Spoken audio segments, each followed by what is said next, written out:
présence, ô Dieu. Père, ne nous retire pas ta présence, mais nous voulons demeurer comme des fils dans ta présence. Seigneur, merci pour ta grâce. Merci pour la visitation. Merci pour tout ce que tu fais, ô Dieu. Même que nous ne voyons pas, Seigneur, mais toi, tu es au contrôle. Ainsi, nous te bénissons en cette journée et nous te rendons toutes les actions de grâce. Selon qu'il est écrit, rendez continuellement grâce, ô Dieu. Père, c'est ta volonté, ô Éternel, et c'est ce que nous voulons faire. Merci, Seigneur. Parle-nous, instruis-nous, corrige-nous, dirige-nous.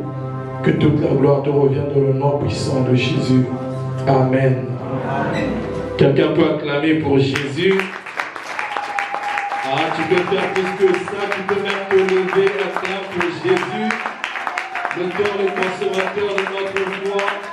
Est-ce que tu peux pousser les cris de joie que l'on tient à t'entendre? Est-ce que tu peux pousser les cris de joie qu'on dise qu'il y a un fils, il y a une fille qui acclame le Seigneur? Merci Seigneur. Alléluia. Shalom bien-aimé, shalom, shalom.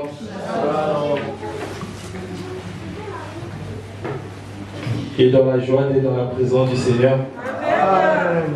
Gloire au Seigneur.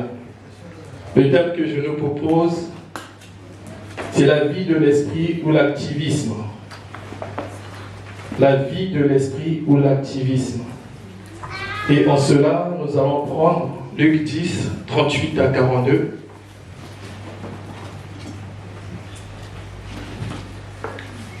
Luc 10, versets 38 à 42.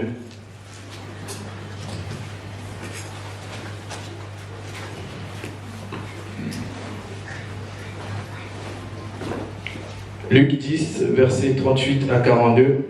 Comme Jésus était en chemin avec ses disciples, il entra dans un village, et une femme nommée Marthe le reçut dans sa maison. Elle avait une sœur nommée Marie, qui s'était assise au pied du Seigneur, écoutait sa parole. Marthe, occupée à divers soins domestiques, survint et dit, « Seigneur, cela ne te fait-il rien que ma sœur me laisse seule pour servir? Dis-lui donc de m'aider. » Le verset 41, le Seigneur répondit, « Marthe, Marthe, tu t'inquiètes et tu t'agites pour beaucoup de choses. Une chose est nécessaire, Marie a choisi la bonne part qui ne lui sera jamais ôtée. » Amen. Amen. Bien-aimés, ici, je disais, je veux parler de la vie de l'esprit ou de l'activisme. Ici, nous voyons deux cas de figure, deux personnes qui avaient des mentalités différentes, qui avaient des vies différentes.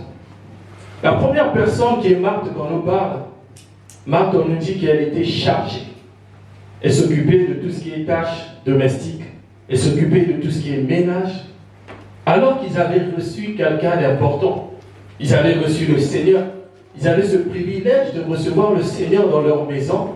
Mais Marthe, la Bible nous dit que Marthe était occupée à faire autre chose.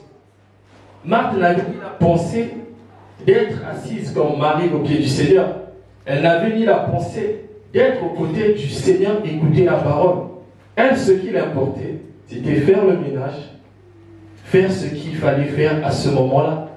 La Bible nous dit qu'il y a un temps pour toutes choses. Nous devons choisir deux fois le temps pour faire certaines choses, et certaines choses aussi ne sont pas appropriées en fonction du temps. Et là, on nous dit que Marthe était occupée, alors que Jésus était dans la présence, dans sa maison. Mais elle était occupée à faire autre chose. Et ces deux cas de figure, bien aimés, résument réellement la vie du chrétien aujourd'hui. Ces deux cas de figure résument ce qu'est le chrétien, ce que nous sommes au-dedans de nous. Nous avons la vie avec le Seigneur comme Marie, et nous avons la vie aussi dans le monde comme Marthe. Marthe, elle était là, occupée, chargée à faire autre chose. Pendant ce temps-là, le Seigneur n'était pas son problème. Et beaucoup de chrétiens aujourd'hui, dans leur marche avec Dieu, dans leur façon de faire les choses avec Dieu, ressemblent à des Marthes. Ils n'ont pas la vie ou l'intimité avec Dieu. Ils n'ont pas la vie avec Dieu. Ils marchent en fonction de leurs désirs. Marchent en fonction de ce qu'ils ont planifié. Et par définition, lorsque j'ai pu lire un peu le dictionnaire, une personne activiste est une personne, la première des choses qu'on nous dit, qui lutte pour sa cause. Ce mot activiste est plus utilisé pour tout ce qui est politicien. Vous allez voir, les politiciens ont souvent cette notion-là de défendre une cause, un parti. Et là, Marthe, on nous dit qu'elle était une personne un peu qui était activiste. Au moment où il y a le Seigneur dans ta maison, toi tu es en train de faire autre chose. Tu es occupé à faire autre chose. Et elle défendait une cause qui n'avait rien à voir. Sa cause, pour l'instant, ce qu'il importait dans sa pensée, dans sa mentalité, c'était de faire ce qu'il fallait faire. Et lorsque vous voyez ce qu'elle était en train de faire, c'est quoi quand on parle des tâches domestiques? C'est la vaisselle, le repassage, tout ce que nous connaissons. C'est ce que Marthe était en train de faire à ce moment-là. On nous dit aussi qu'une personne qui est activiste, c'est une personne qui a une idée bien précise. Lorsque tu as une idée bien précise, des fois il est difficile de te faire changer cette idée-là. Et beaucoup de gens, beaucoup de chrétiens, lorsqu'ils ont une idée, et leur idéologie est inchangeable. Tu peux chercher certaines choses, tu vas te dire, mais comment je vais faire? Parce qu'il sait qu'il avait prévu ça, il faut qu'il aille à cette fête-là. Il y a le Seigneur à côté. Tant qu'il ne part pas à la fête, cela ne peut pas se faire. Il ne peut pas délaisser ce qu'il avait prévu pour venir dans l'intimité avec le Seigneur. Beaucoup d'entre nous, nous marchons un pas dans le Seigneur, un pas dehors. Est-ce ce que Dieu veut? Non. Dieu veut te voir comme ça? Non. Tu es rentré en 2024, tu as pris des nouvelles résolutions avancées avec le Seigneur, mais ta vie résume tel ce que tu as dit le 31 janvier avant la traversée. Tu as dit, Seigneur, cette année, je veux marcher avec toi, mais tu ressembles à Marthe. On nous dit que lorsque tu as une idée qui est précise, cette idée-là est inchangeable. La troisième des choses qu'on nous dit sur une personne qui est activiste, c'est une personne qui a une ligne de conduite. Lorsque tu as une ligne de conduite, bien-aimé, c'est compliqué à changer. Il y a des gens qui ont beau même leur parler de Jésus, comme disait le frère Naïr, dans sa mentalité, dans son cœur, moi c'est comme ça que j'agis, c'est comme ça. Il y a des personnes, quand tu rentreras même dans leur maison, il y a des choses qu'ils ne peuvent pas toucher. Parce que cette chose, c'est comme ça, c'est comme ça. Parce qu'ils ont déjà une ligne de conduite bien établie. Or, Jésus est venu pour bouleverser l'ordre. Jésus est venu pour renverser cet ordre-là pour que tu entres dans son intimité. Parce que si Jésus était rentré dans la maison de Marthe et Marie, parce que Jésus voulait apporter quelque chose, le salut, quelque chose dans leur maison. Mais Marthe n'avait pas compris cette histoire. Pour Marthe, il fallait que je fasse ce que je devais faire. Même s'il y a le Seigneur dans ma maison, je ne peux pas. J'ai ma ligne de conduite, j'ai mes habitudes. À 15h, je dois toujours repasser. Comme les gens, quand il est 10h, tu sais qu'il y a le culte. Je vais d'abord repasser ma veste, je vais d'abord faire ci, nourrir. Le Seigneur peut attendre, non. Tandis que le Seigneur est là. Et la quatrième des choses qu'on nous dit, c'est les personnes activistes, c'est des personnes qui consacrent du temps à la chose. Tu as du temps pour tout, mais tu n'as pas du temps pour le Seigneur. La Bible dit quoi? Il est le maître des temps et des... C'est lui qui crée les circonstances. Là, le Seigneur était là, mais sa pensée ailleurs. Le Seigneur était là dans ta maison. Le Seigneur, deux fois, est là dans ta maison, veut communier avec toi. Mais tu es tellement distrait par des séries, par des films, par je ne sais quoi, les réseaux sociaux, alors que le Seigneur te demande juste un temps. Et vous allez voir aussi, Marthe, elle sera surchargée. Qu'est-ce qu'elle va faire? Elle va venir sortir Marie, ou demander au Seigneur de vouloir sortir Marie de sa présence. Elle va venir, Seigneur, cela ne te fait-il rien? Moi, il n'y a que moi qui travaille, il n'y a que moi qui fais ça, il n'y a que moi qui fait. Mais Marie, pourquoi elle est assise là? Dis-la donc de venir m'aider. Le Seigneur, qu'est-ce qu'il va dire? Il va dire, mais une chose est sûre, elle a choisi la bonne part. Des gens comme des Marthes, deux fois c'est ce que vous faites, de ce que nous faisons, deux fois quand nous nous comportons comme des Marthes. Il y a le frère, la sœur dans la présence de Dieu. Tu vas vouloir aller sortir cette frère-là, ou cette sœur-là, pour le sortir de la présence de Dieu. Pour faire quoi? Pour pour le distraire, pour le ramener à certaines choses qui sont inutiles. Tu as choisi ta part, elle a choisi sa part. Mais lorsque tu sens que certaines choses de la vie deviennent lourdes pour toi, et quand tu viens, au lieu de chercher aussi le Seigneur, non, tu vas tout simplement vouloir attirer quelqu'un qui était dans le Seigneur, qui servait, qui marchait avec Dieu, qui faisait des choses avec Dieu, pour l'emmener dans les choses du monde, pour l'emmener à la destruction. Mais, hélas, pour Marthe, Marie n'avait pas obéi. Marie était restée dans la présence de Dieu. Je vous dis, bien aimé, lorsque tu es dans la présence de Dieu, c'est la chose la plus glorieuse qui existe. Amen. C'est ce que nous possédons. Et cette chose-là, on ne doit pas te le ôter. Marthe, c'est ce qu'elle voulait faire pour venir sortir Marie de la présence de Dieu. Mais hélas, heureusement, vous vous imaginez si Marie, elle avait choisi de sortir de la présence de Dieu, de dire, ok Seigneur, j'ai quand même écouté 10% de ta parole, donc là, il est temps que j'aille aider ma soeur. Et si Marie l'avait fait, elle aurait perdu la bonne part. Mais heureusement que la bonne part qu'elle écoutait, ça la nourrissait tellement, ça la reconfortait, ça la apportait tout ce qu'elle désirait. Elle ne s'est pas levée, elle est restée assise. Et bien aimé, c'est quoi réellement, lorsque on nous parle de la vie de l'esprit? C'est quoi réellement? Tu dis que je suis enfant de Dieu, je crois en Dieu, j'avance avec Dieu. Mais es-tu réellement en communion avec l'Esprit de Dieu? Es-tu réellement en communion avec l'Esprit de Dieu?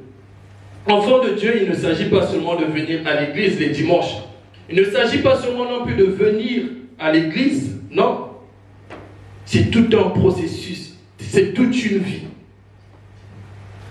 Et nous allons le voir, bien aimé. Le verset 39, pour comprendre c'est quoi la vie de l'esprit. Est-ce que vous pouvez mettre aussi le verset 39 au tableau pour les bien-aimés? J'espère que vous avez vos Bibles. Le verset 39, on nous dit qu'elle avait une sœur nommée Marie qui était assise au pied du Seigneur. Lorsqu'on parle, le Seigneur me mettait à cœur, le fait qu'elle soit assise ne veut pas dire qu'elle ne faisait rien, mais elle était consacrée. Le fait qu'elle était juste assise, ça veut dire consacrée. Elle était consacrée à quoi? Elle n'était pas consacrée à moitié, mais elle était consacrée totalement à la présence de Dieu, à être avec le Seigneur.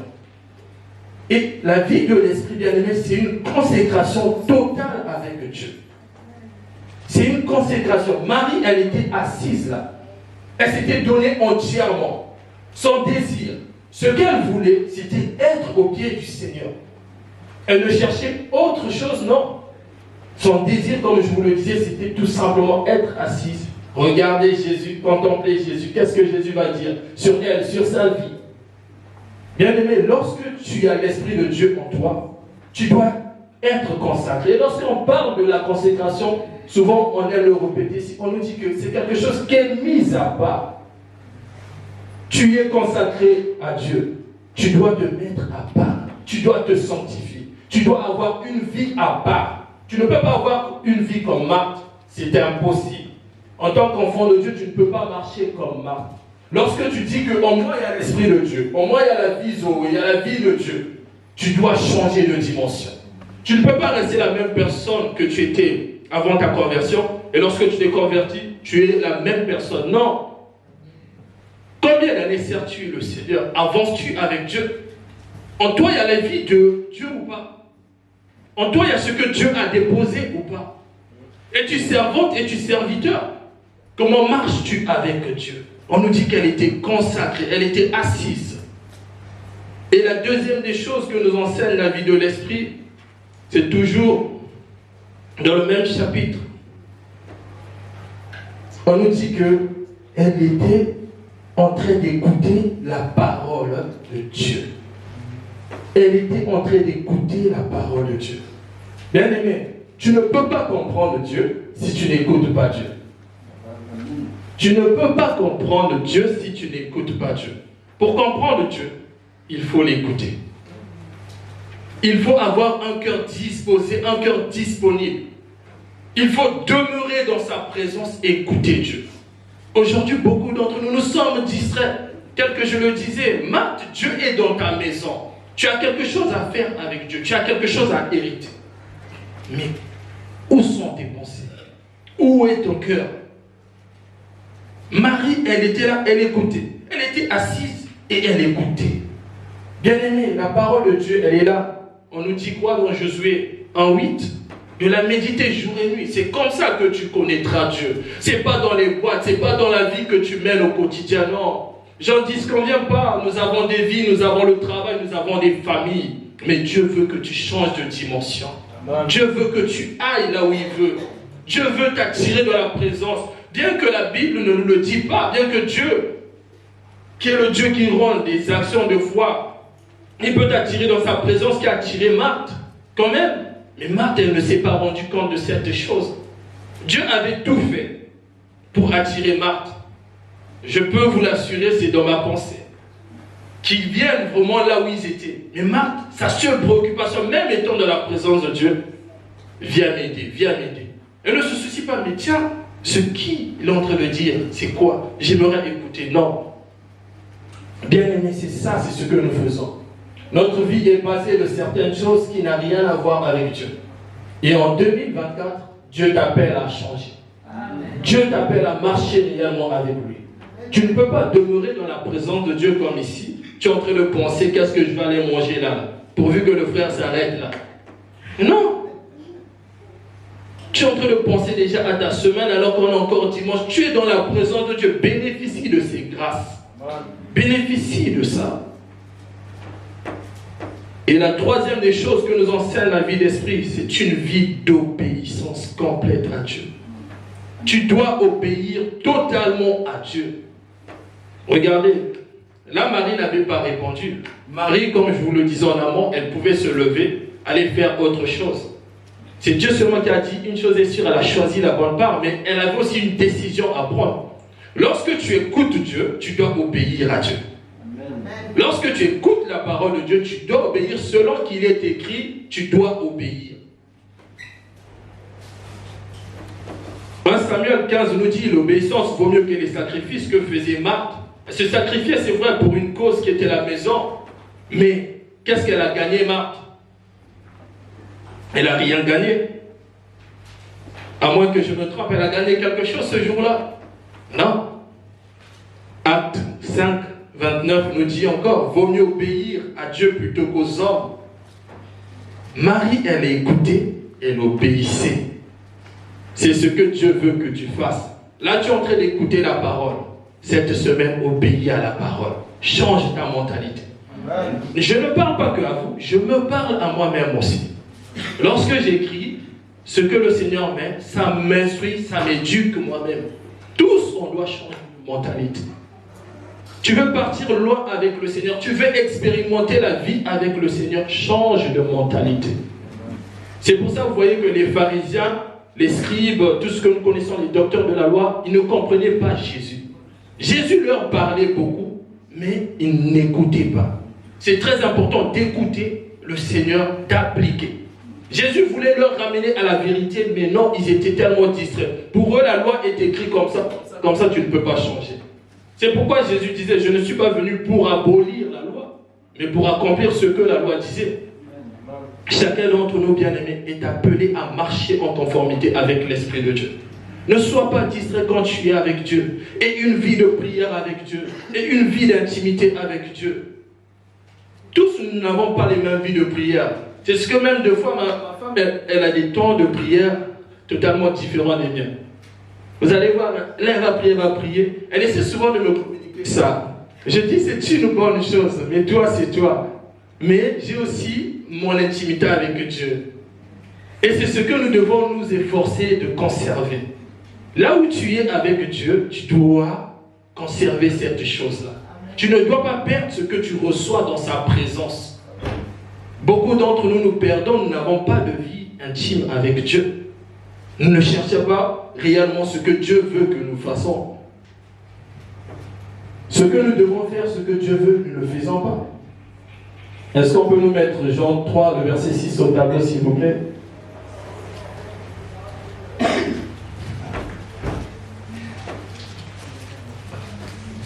Jean 3, 6 qui nous dit, Ce qui est né de la chair est chair, mais ce qui est né de l'esprit est esprit. Deux fois, nous n'arrivons pas à comprendre Dieu. Pourquoi? Parce que nous marchons dans la chair. Les hommes entre eux, ils savent se comprendre. Hein. Les hommes peuvent se liguer entre eux pour te détruire. Parce qu'ils marchent dans la chair. Ils font des choses dans la chair. Tout ce qui est né de Dieu doit toujours être esprit.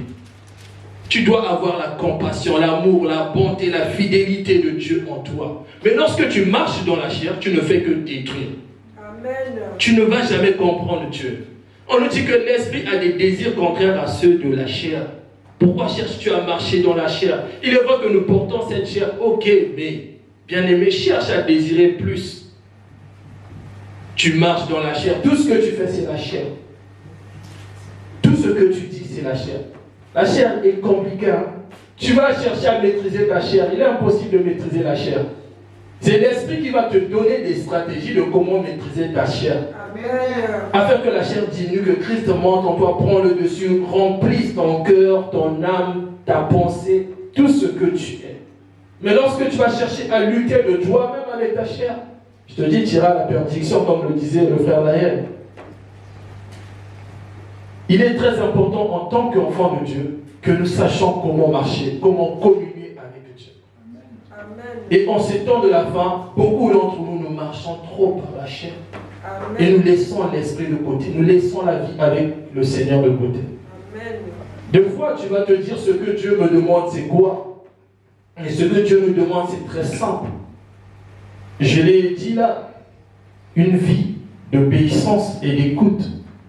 Tu dois obéir à sa parole, marcher avec lui, communier avec lui. Amen. Avant toute chose, bien que tu le fais, le reste viendra après. Amen. Tu avanceras. Jésus. La Bible nous dit de Jésus qui s'est rendu obéissant et il s'est humilié. Et il est parti jusqu'à la mort de la croix. Une vie d'obéissance que Dieu veut. Lorsque tu es entièrement à Dieu, dépensé sans consacrer entièrement à lui, tout ce que tu fais t'emmènera toujours à sa volonté. Amen. Peu importe. Et j'aimerais nous donner quelques points que la vie de l'esprit développe en nous.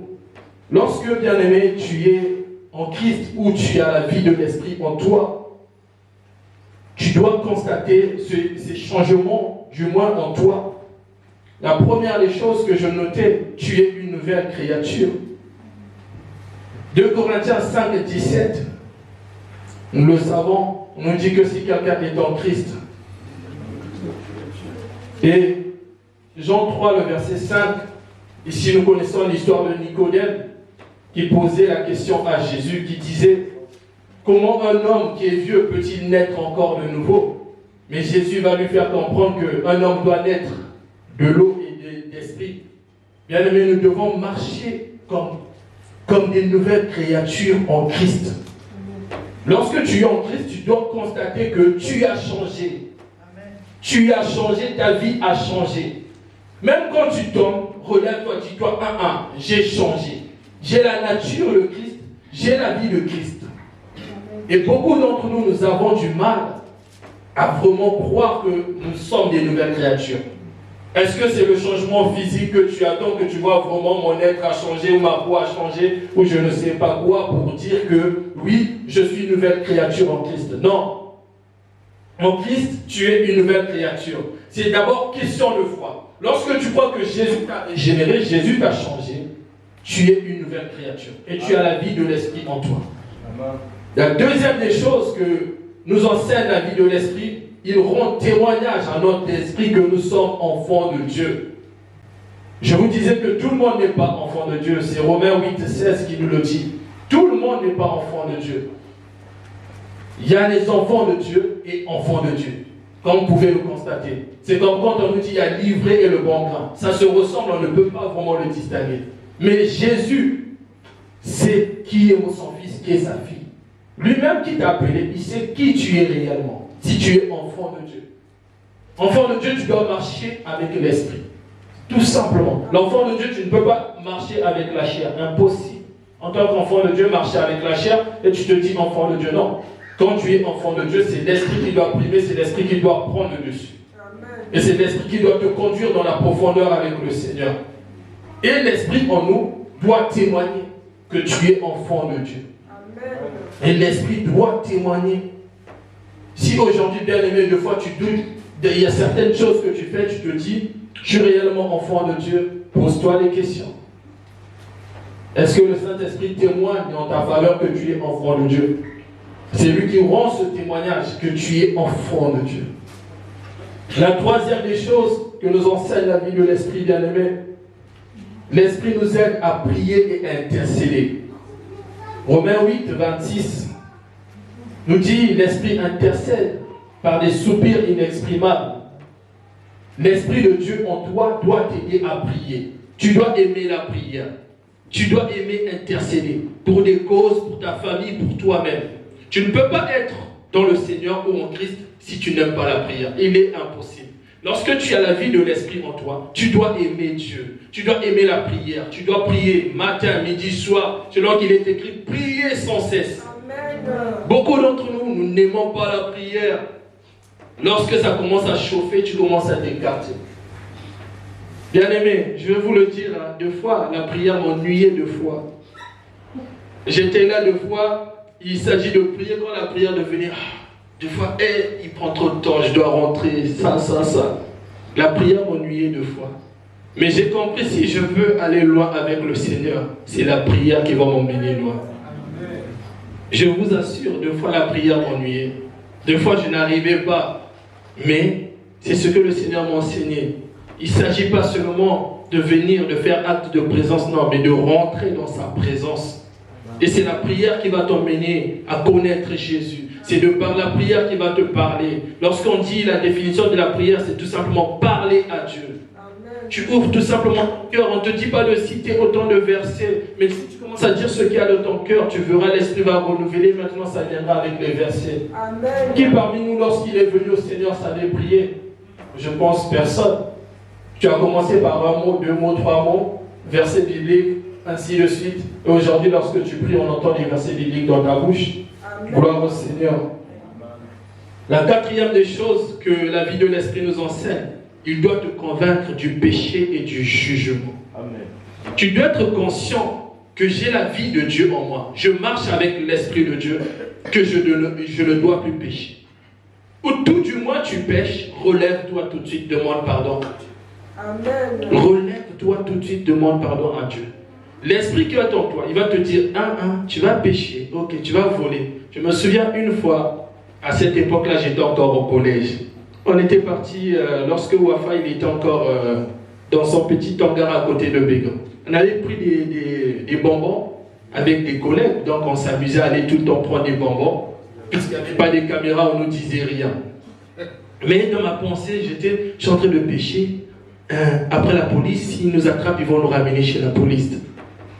Mais en d'autres, c'est tout simplement l'Esprit qui me parlait doucement. Ce que tu es en train de faire, c'est mal.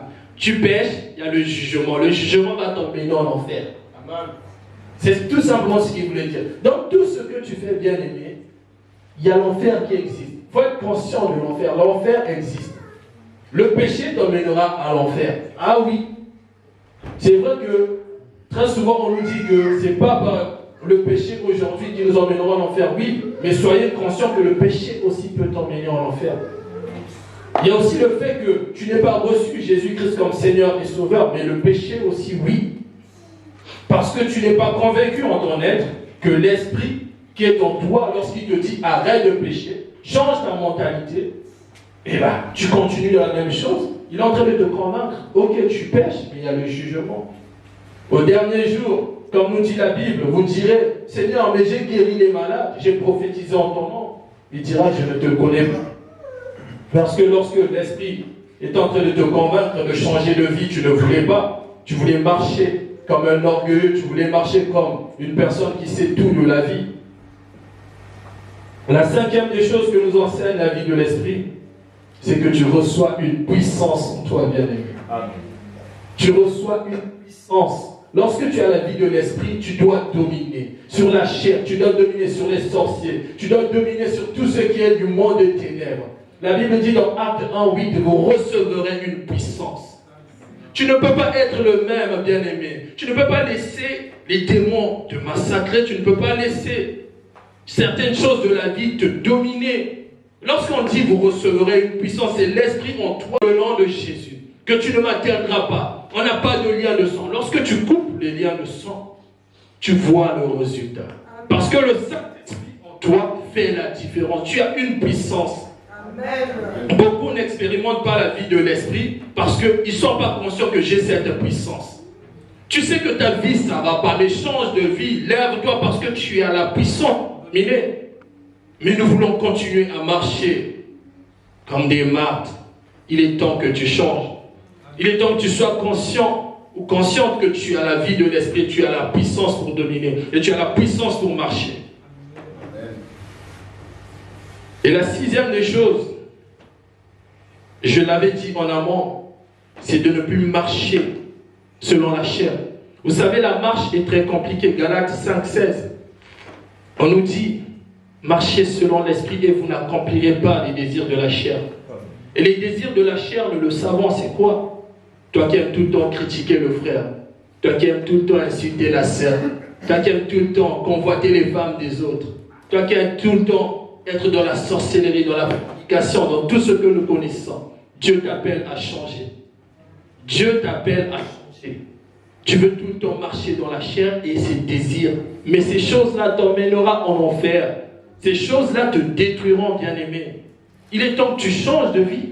Tu ne peux pas rester le même si tu as connu Christ, comme je le disais. Un changement doit s'opérer en toi. Et le résultat doit se faire voir.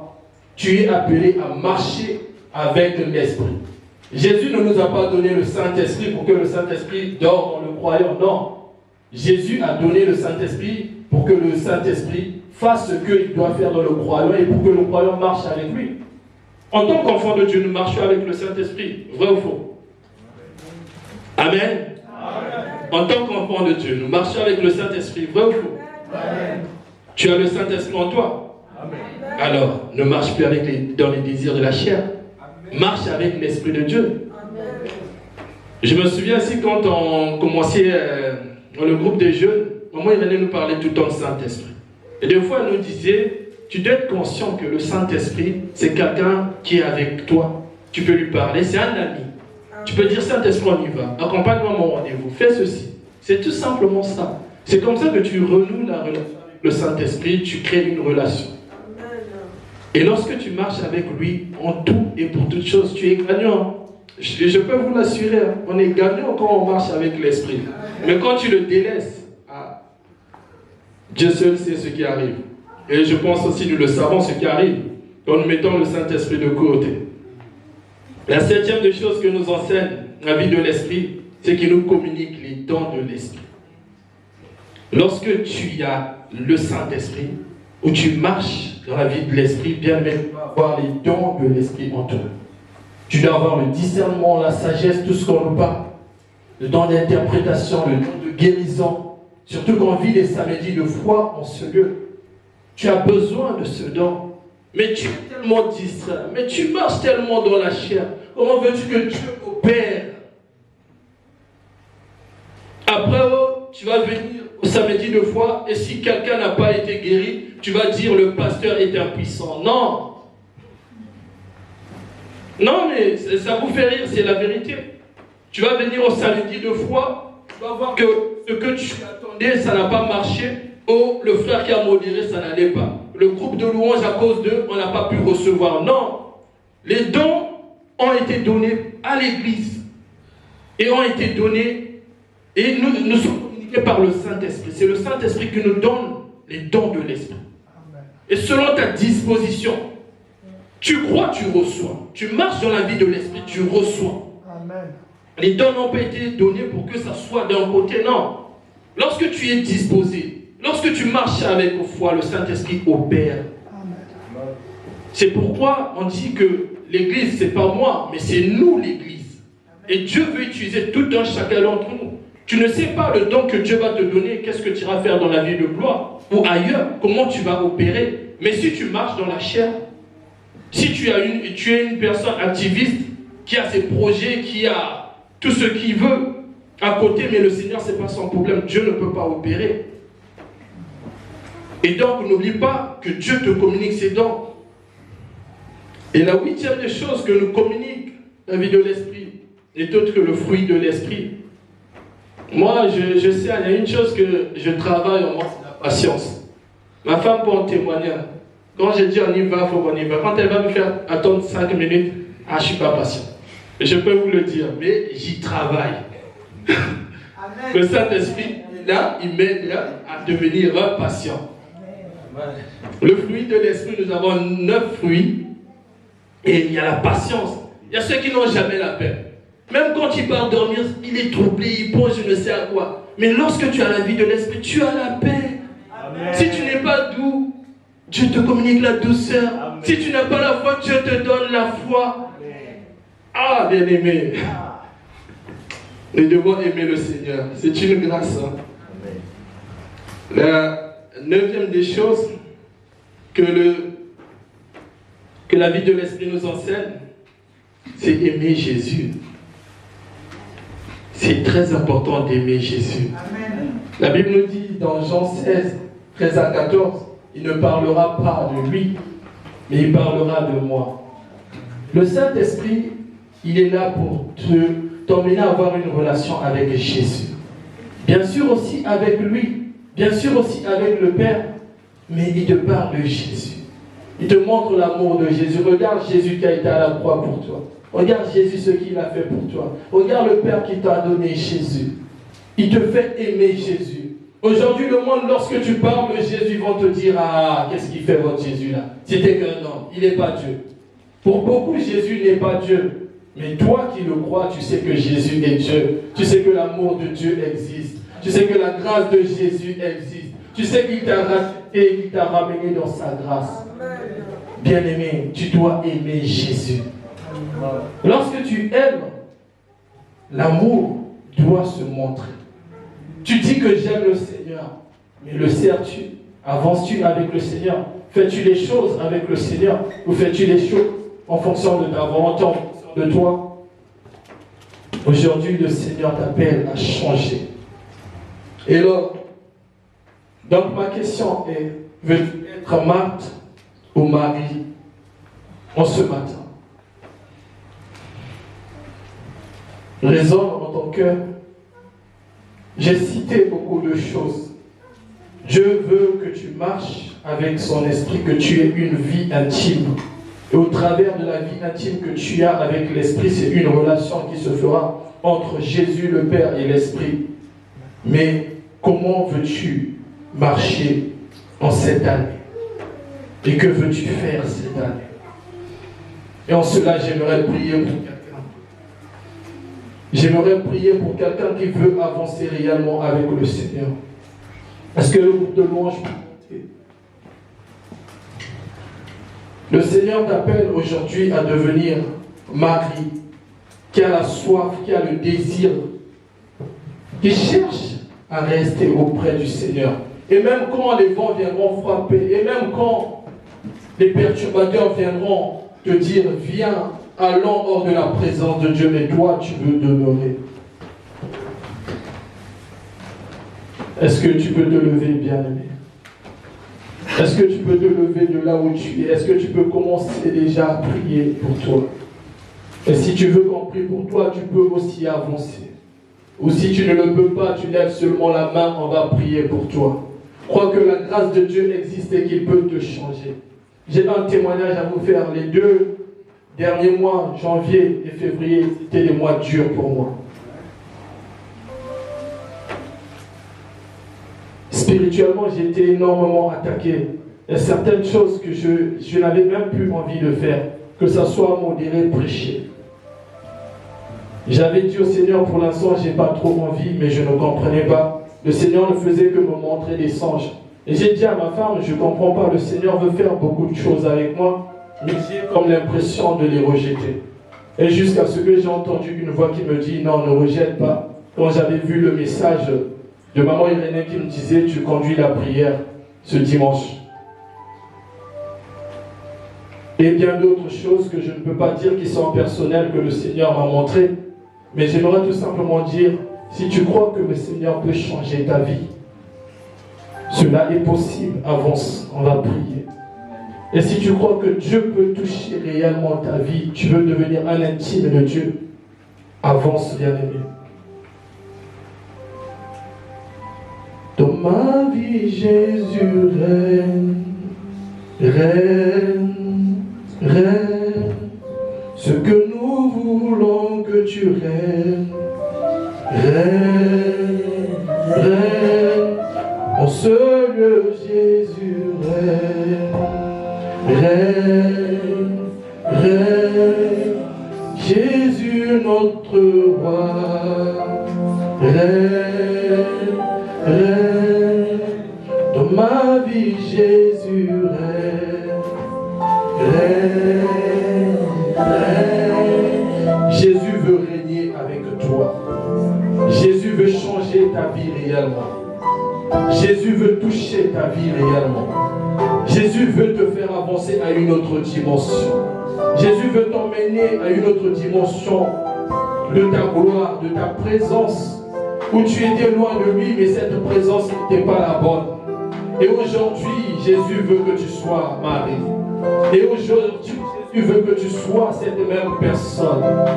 Oh, je le crois que pour nous et pour toi, bien-aimé, il y a une vie avec le Seigneur qui existe. Ma vie, Jésus règne, règne, règne. Ma vie, Jésus règne, règne. Oh, Jésus règne. Ma vie, Jésus règne, règne, règne. Dans ma famille, Jésus règne, règne, règne. Pour te servir, Seigneur, règne, règne, règne. Te suivre, Jésus règne en moi, règne, règne. Prier, Jésus règne, règne, règne. Seigneur, Jésus règne, règne, règne. Que chacun dans ma vie règne, règne, règne.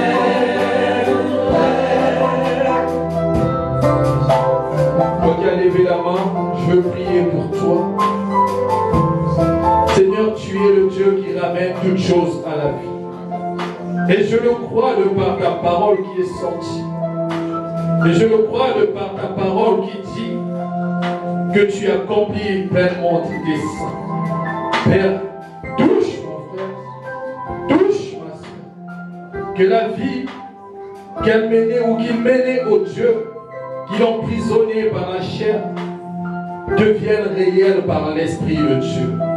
Saint-Esprit de Dieu, toi qui accordes la puissance, toi qui accordes ton amour, toi qui accordes ta communion, et toi qui nous accordes la grâce de par Jésus-Christ, communique maintenant à ces mains qui sont levées, ta toute puissance, ton autorité, ton amour, d'aimer Jésus, de croire en Jésus comme l'unique et seul Sauveur, de marcher avec Jésus. Père, bénis ces mains, car c'est un choix qui s'est fait aujourd'hui pour marcher avec toi, pour communier avec ton esprit et avancer avec ton esprit. De même que Père, tu nous as oint au Dieu, de même que Père, je prie que ces mains, Seigneur, à compter aujourd'hui qui se sont levées, marchera dans la clarté de ta lumière et dans la gloire de Jésus-Christ. Que toute la gloire te revienne pour ce que tu as fait. Et je le crois que, Seigneur, nous verrons des témoignages dans cette église. Merci Jésus. Amen. Que le Seigneur vous bénisse.